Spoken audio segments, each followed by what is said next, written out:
Hey there, fellow gardeners, and welcome back to Smart Garden. If you've been clicking around our channel looking for real practical advice that actually works in your garden, you're in the right place. Today we're diving into a question that honestly keeps a lot of gardeners up at night.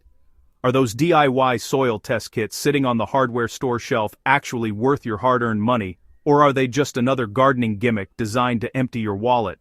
More importantly, I'm going to show you exactly how to test your soil at home, and what to do with those results to transform your garden from mediocre to magnificent. So grab your favorite gardening gloves, and let's get dirty with some soil science that will genuinely change how you garden.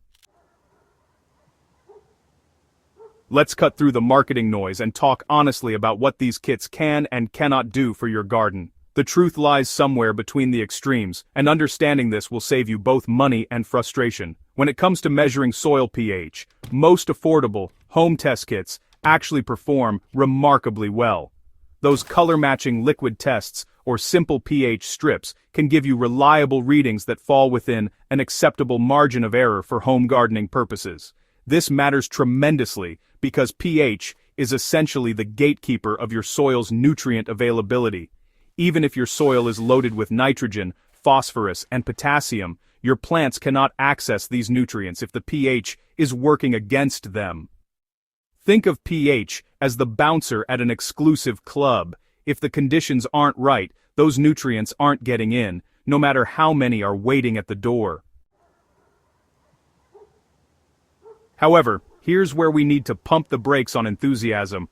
DIY kits are notoriously unreliable when it comes to measuring NPK levels. The problem isn't that manufacturers are trying to deceive you, it's that accurately measuring nutrient concentrations requires standardized chemical extractants and precise laboratory equipment that simply cannot be replicated in a $10 home kit. Most home NPK tests provide qualitative results, meaning they'll tell you whether levels are high, medium, or low, but not the exact numerical values you'd get from a professional analysis. The color scales are subjective, the chemical reactions can be inconsistent, and environmental factors during testing can skew results significantly.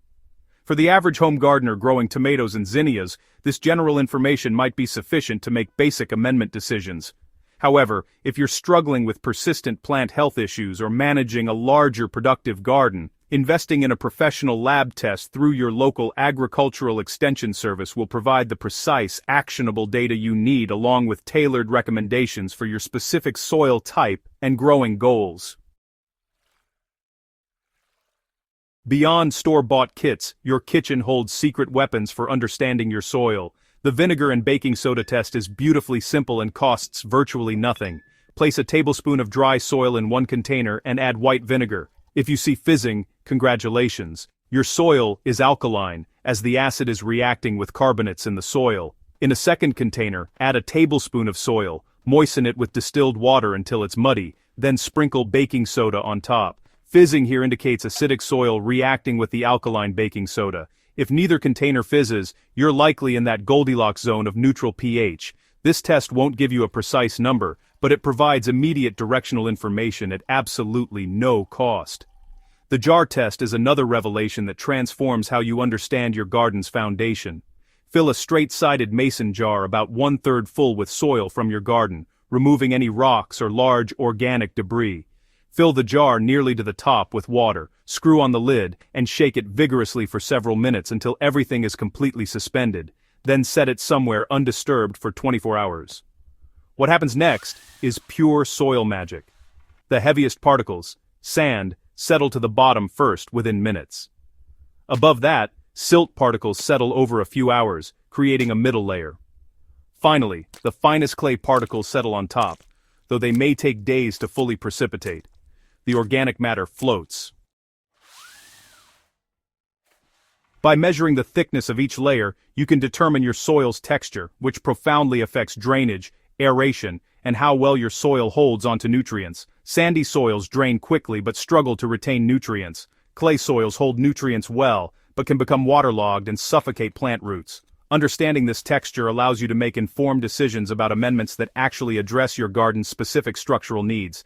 The pH power play. Organic adjustments that work. Once you understand your soil's pH, the next step is adjusting it appropriately for your plants. Most vegetables and ornamentals thrive in slightly acidic to neutral soil, typically between 6.0 and 7.0, though there are notable exceptions like blueberries that demand much more acidic conditions. If your tests reveal acidic soil that needs raising, lime is your organic workhorse. Agricultural lime, whether it's ground limestone or crushed oyster shells, neutralizes soil acidity effectively. The key is understanding that lime is not water-soluble, so you cannot simply sprinkle it on the surface and expect miracles. It must be worked into the top several inches of soil, and even then, patience is essential. The fineness of the grind determines how quickly it acts, with pelletized lime working faster than coarser products, but even the quickest applications take several months to show full effects. Clay soils require more lime than sandy soils to achieve the same pH change because clay has a higher buffering capacity. Fall is the ideal time for lime applications, giving it all winter to react and stabilize before spring planting. Lowering pH organically requires debunking a persistent gardening myth. Pine needles will not significantly acidify your soil. While fresh pine needles are slightly acidic, by the time they decompose enough to affect soil chemistry, their impact is negligible. For genuine pH reduction, elemental sulfur is the reliable organic option. Soil bacteria convert sulfur into sulfuric acid, which lowers pH over time. Like lime, sulfur requires incorporation into the soil and months to work fully. Another excellent long-term strategy is consistently adding organic matter through compost. While compost itself doesn't dramatically lower pH, it helps stabilize pH fluctuations and improve soil biology, which in turn helps maintain optimal conditions. The amount of any amendment needed depends on your current pH, your target pH, and your soil type, which is precisely why a professional soil test can save you from expensive guesswork and potentially harmful over-application. Understanding your soil through testing, whether with affordable DIY kits or professional analysis, fundamentally shifts you from a reactive gardener to a proactive one. Instead of waiting until plants show distress symptoms and then frantically Googling solutions, you're making informed decisions based on actual soil conditions. This prevents the costly mistake most gardeners make, throwing fertilizers and amendments at problems they haven't properly diagnosed, which often makes situations worse rather than better. Consistent observation combined with periodic testing creates a feedback loop that makes you genuinely skilled at reading your garden's needs. If you found this information valuable and you're ready to stop guessing and start growing with confidence, hit that subscribe button and ring the notification bell so you never miss our practical, money-saving gardening content. Share this video with a fellow gardener who's struggling with their soil or just starting their growing journey. Drop a comment below telling me what soil challenges you're facing in your garden. I read every single one, and your questions often inspire future videos. Remember, great gardens aren't built on luck. They're built on knowledge, and now you have the tools to unlock your soil's true potential. Happy gardening, and I'll see you in the next video.